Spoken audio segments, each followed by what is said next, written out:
every corruption in the country from the local level to federal level.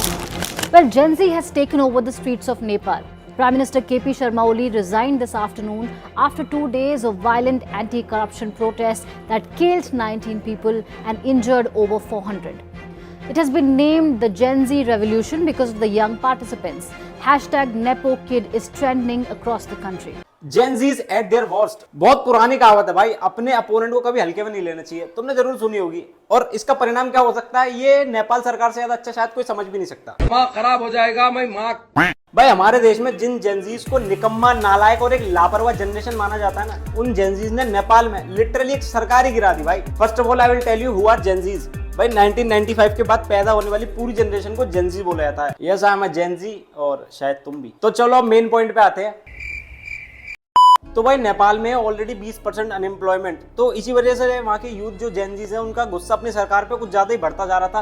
क्योंकि भाई जो communist party है वहाँ पर, जो केपी शर्मा ओली की जो गवर्नमेंट है, उस पर पहले भी कई बार करप्शन के चार्जेस लग चुके हैं और पहले भी ये सरकार गिर चुकी है। लेकिन इस बार जब दोबारा केपी शर्मा ओली को मौका मिला अपनी गवर्नमेंट बनाने का, तो इस बार तो भाई इनके मिनिस्टर्स ने हद ही कर दी। इनके किसी मिनिस्टर के बच्चे विदेश में घूम रहे हैं, महंगी महंगी स्पोर्ट्स कार चला रहे हैं, तो कोई अपना लेविश लाइफस्टाइल फ्लॉन्ट कर रहे हैं, कोई अपनी महंगी महंगी पर्सेस दिखा रहे हैं। अब भाई मतलब पेट्रोल को आग के पास ले जाओगे तो धमाका तो होना ही है। जबकि एक तरफ वहाँ पर यूथ का ये हाल है कि किसी को पास नौकरी नहीं है, किसी के घर में रोटी नहीं है, और दूसरी तरफ उन्हीं मिनिस्टर्स के बच्चे इतनी महंगी महंगी लाइफस्टाइल फ्लॉन्ट कर रहे हैं। तो भाई ये तो होना तय था। तो बस यही सब देख के नेपाल के यूथ का गुस्सा फूटा और उन्होंने स्टार्ट करा एक पीसफुल प्रोटेस्ट अपनी गवर्नमेंट के खिलाफ। लेकिन किसको पता था कि एक सिंपल सा पीसफुल सा प्रोटेस्ट आगे चल के एक सिविल वॉर में कन्वर्ट हो जाएगा। तो भाई सिंपल सा इसका वे ये था बस इस चीज को हैंडल करने का कि वहाँ की गवर्नमेंट को अपने यूथ के साथ कोऑपरेट करना चाहिए था। लेकिन उन्होंने 4 सितंबर को मेटा के सारे Facebook, WhatsApp, Instagram, YouTube, alphabet सब मिला के 26 सोशल मीडिया ऐप्स ही बैन कर दिए भाई। जहां गवर्नमेंट ने सोचा था कि इस स्टेप से इस प्रोटेस्ट को ज्यादा फुटेज नहीं मिलेगी और लोग इस पर ध्यान नहीं देंगे, लेकिन भाई हुआ बिल्कुल उल्टा। गवर्नमेंट के इस स्टेप ने जेनजीज को और ज्यादा भड़का दिया और उन लोगों ने सीधा जाकर पार्लियामेंट पे ही दावा बोल दिया, पार्लियामेंट की दीवार गिरा दी, मिनिस्टर्स के घर पे हमला कर दिया। कुछ तो मिनिस्टर्स को गलियों में भगा के मारने लगे, वो भी नंगा करके। तुम लोगों ने फुटेज देखी भी होगी इसकी। और जब ये चीज़ें गवर्नमेंट पे बिल्कुल भी हैंडल नहीं हुई, तब गवर्नमेंट ने सीधा पुलिस को ऑर्डर दिया शूट आउट का। और भाई पुलिस के शूट आउट में 19 बच्चों को गोली मार दी गई, उनकी मौत हो गई। और गवर्नमेंट के इसी एक्शन से ही उस प्रोटेस्ट ने एक अलग ही रूप ले लिया। नेपाल के पीएम को अपनी कुर्सी छोड़नी पड़ी, होम मिनिस्टर को अपनी कुर्सी छोड़नी पड़ी, इनफैक्ट केपी शर्मा ओली को देश छोड़ के भी भागना पड़ा।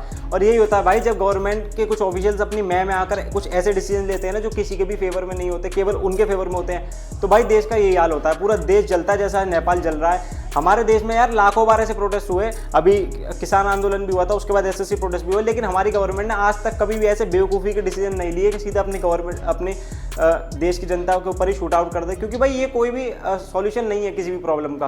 क्योंकि शूट आउट का ऑर्डर देना एक बहुत ही ईजी डिसीजन हो सकता है, लेकिन उसके बाद के जो कॉन्सिक्वेंसेज होते हैं ना, वो कहीं से भी ईजी नहीं होते। भाई आई थिंक नेपाल की गवर्नमेंट को कुछ सीखना चाहिए, एटलीस्ट किसी से नहीं तो अपने पड़ोसी देश यानी कि हमारे इंडिया से ही कुछ सीख लेना चाहिए। भाई ऐसे प्रोटेस्ट इंडिया में ना जाने कितनी बार हुए हैं और गवर्नमेंट ने इतनी स्मार्टली इन चीज़ों को हैंडल किया है।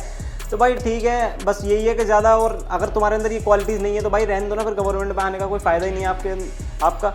तुमने वो फुटेजेस भी देखी होंगी जब स्टूडेंट्स पर गोलियां चली, तो कैसे किसी बच्चे का जूता खून में सना हुआ पड़ा, किसी के कपड़े पड़े हुए हैं, किसी के चोट लगी हुई है बहुत ज़्यादा पुलिस के द्वारा जो लाठीचार्ज करी गई उसमें।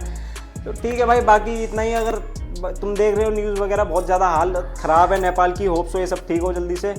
तो आज के लिए बस इतना ही भाई, तब तक मिलते हैं नेक्स्ट वीडियो में। तो और अगर वीडियो थोड़ी भी इन्फॉर्मेटिव लगी हो तो वीडियो को लाइक करना, चैनल को सब्सक्राइब करना। भाई मैं तुम्हें बता दिया मोटा मोटा क्या मैटर चल रहा है पूरे देश में उनका। तो बस दुआ करना ठीक हो जाए सब चीज़ जल्दी।